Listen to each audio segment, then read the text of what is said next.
Olá, povo amado de Deus, paz e bem. Este é o nosso encontro. O evangelho de hoje ensina, celebrando o 28º domingo do tempo comum. Eu quero te convidar a abrir bem o seu coração para que nós possamos meditar a santa palavra de Deus.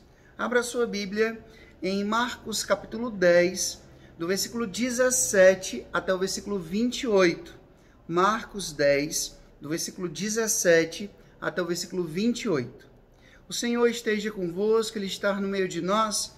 Proclamação do Evangelho de Jesus Cristo, segundo São Marcos. Glória a vós, Senhor.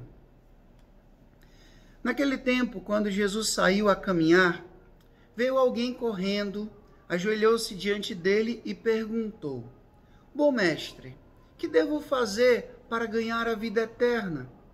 Jesus disse: Por que me chamas de bom? Só Deus é bom e mais ninguém. Tu conheces os mandamentos: não matarás, não cometerás adultério, não roubarás, não levantarás falso testemunho, não prejudicarás ninguém. Honra teu pai e tua mãe.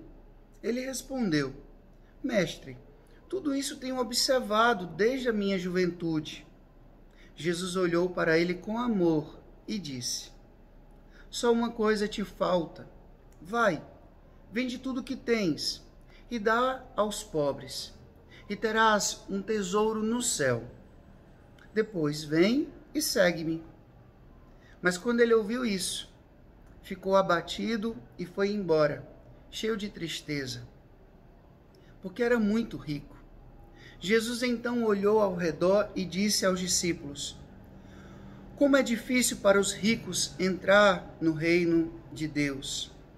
Os discípulos se admiravam com essas palavras, mas ele disse de novo: Meus filhos, como é difícil entrar no reino de Deus. É mais fácil um camelo passar pelo buraco de uma agulha do que um rico entrar no reino de Deus. Eles ficaram muito espantados e, ao ouvirem isso, e perguntavam uns aos outros: Então, quem pode ser salvo? Jesus olhou para eles e disse: Para os homens, isso é impossível, mas não para Deus. Para Deus, tudo é possível. Palavra da salvação, glória a vós, Senhor. Então, quem pode ser salvo? Meus amados irmãos e irmãs, hoje nós estamos vendo mais uma orientação para quem quer ser um verdadeiro discípulo de Jesus, um verdadeiro seguidor do Mestre Jesus. Veja, alguém, aqui fala de alguém, em um outro evangelho fala de um jovem que vem a Jesus muito bem intencionado, chama Jesus de bom mestre. E pelo jeito, quando Jesus citou aí os mandamentos, ele disse: olha, isso eu já tenho cumprido.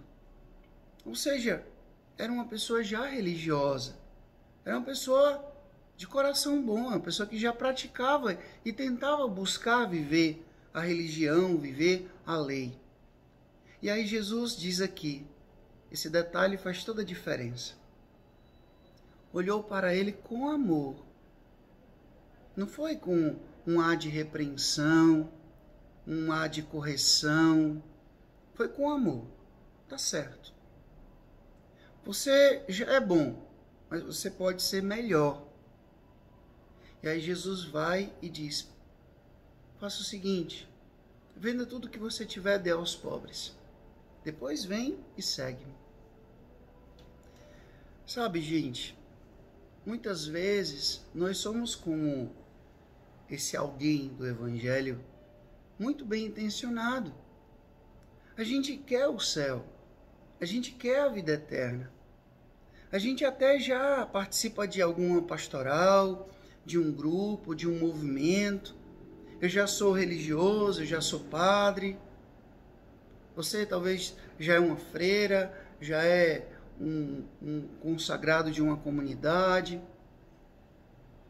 Mas quando Jesus, ele olha para nós com amor e diz, tá bom, você já me deu muito, você já me deu bastante, mas você não me deu tudo. E aí às vezes ele aponta exatamente aquele ponto, aquela realidade que nós insistimos em não dar para ele.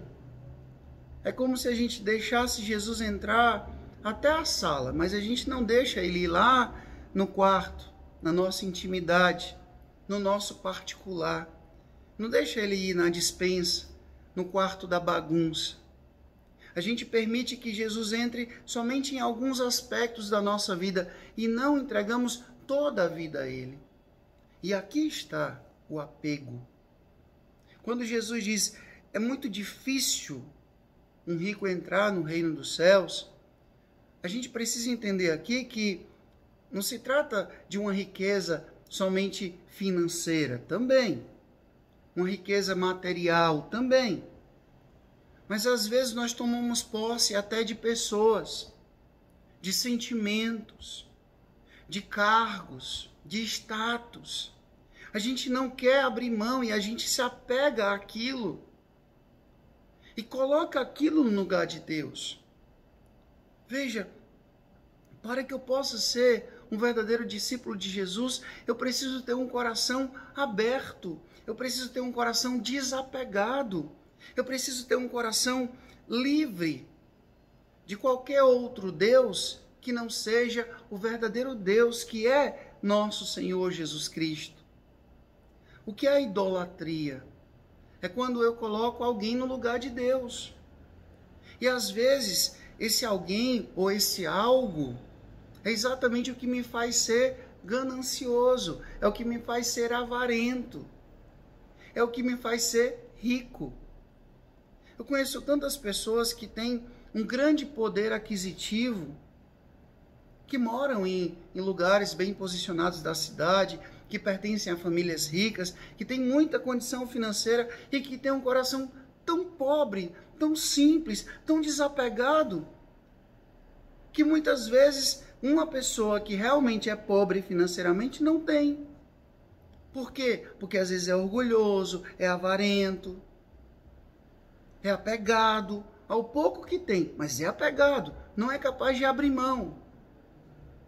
Então precisamos compreender essa riqueza que nos impede de adentrar no céu, de conquistar a vida eterna, é quando a gente coloca algo ou alguém no lugar de Deus. Gente, por que São Francisco é tão amado, é tão querido, é tão buscado? Esses dias eu estava pregando um retiro sobre a espiritualidade franciscana e um grande teólogo, o Congar, ele disse por que Francisco se tornou uma grande referência de reforma na igreja. Mesmo sem ele querer ser reformador, mas ele reformou as estruturas da igreja. Porque ele começou a partir de si. Ele começou a buscar a partir do seu testemunho a mudança que ele tanto queria e desejava ver fora. E aí o Frei Raniero Cantalamessa, pregador do Papa, ele vem e diz, por que todo mundo vai a Francisco? Porque ainda hoje, por que o Papa escolheu o nome de Francisco? Por que Francisco, acabamos de celebrar a festa de São Francisco, todos os lugares que eu tive a graça de presidir, aqui em Fortaleza, lá em Sobral, na Meruoca, em outras comunidades, todos os lugares que eu fui, eu vi uma grande multidão. Por quê? Por que as pessoas se encantam tanto por Francisco? Porque a gente vê em Francisco aquilo que a gente gostaria de ser. Um homem livre, um homem desapegado, um homem humilde, um homem simples, um homem completamente cheio da graça de Deus, um homem que tinha Deus como riqueza. Quando ele se despiu em praça pública, ali na praça da casa do bispo, e ele disse que a partir daquele momento ele tinha o Pai do céu como pai. E ele começou a viver na simplicidade, na pobreza, e mesmo assim era muito feliz, era muito realizado. É porque Francisco compreendeu que não existe riqueza maior do que ter Deus na sua vida. Os bens dessa vida têm um prazo de validade. E quando a gente começa a colocar esses bens, o poder, a fama, o status, como se fosse o centro da nossa vida, a gente começa a ficar triste. A gente começa a se desrealizar. Por quê? Porque as coisas dessa vida aqui, como diz o próprio Evangelho, o ladrão rouba, a traça corrói. Vai ficar por aqui. As verdadeiras riquezas são aquelas que a gente acumula no céu. E como é que a gente acumula riqueza no céu, Frei? Amando. Aprendendo a ser solidário. Aprendendo a compartilhar. A ter. Como é que eu posso ser rico no céu? Tenha Deus como riqueza. Tenha Deus como a maior riqueza da sua vida. Tudo é resto. Deus é o centro. Tudo vem por acréscimo. Deus é o centro. Então que a gente possa entender isso. Se eu quero de fato, como diz esse jovem, esse alguém do Evangelho, o que eu faço para ganhar a vida eterna? Jesus diz para ele, olha, me tenha como centro da sua vida. Gente, é interessante que esse Evangelho não disse esse jovem, essa pessoa voltou. Porque na verdade somos cada um de nós. Decidimos ou não voltar. Decidimos ou não fazer o que Jesus orientou a fazer. Isso aí cabe a mim. Isso aí cabe a você. E existe sim alguma coisa na nossa vida que muitas vezes nós somos relutantes de dar para Deus. Sim ou não? Existe aquela realidadezinha que você não quer que Deus toque. Faz há tempo que Ele te pede e você fica negando para Ele. Então hoje é o dia da gente abrir o coração e reconhecer. A maior riqueza da minha vida é Deus. Se eu tenho Deus, eu tenho tudo. O Senhor esteja conosco, Ele está no meio de nós. Que Deus Todo-Poderoso vos abençoe, Ele que é Pai, Filho, Espírito Santo. Deus os deu o céu, paz e bem. Curta, comente, compartilhe esse vídeo. Faça essa palavra chegar a mais e mais corações. Desejo a todos vocês um abençoado domingo e até amanhã, se Deus quiser.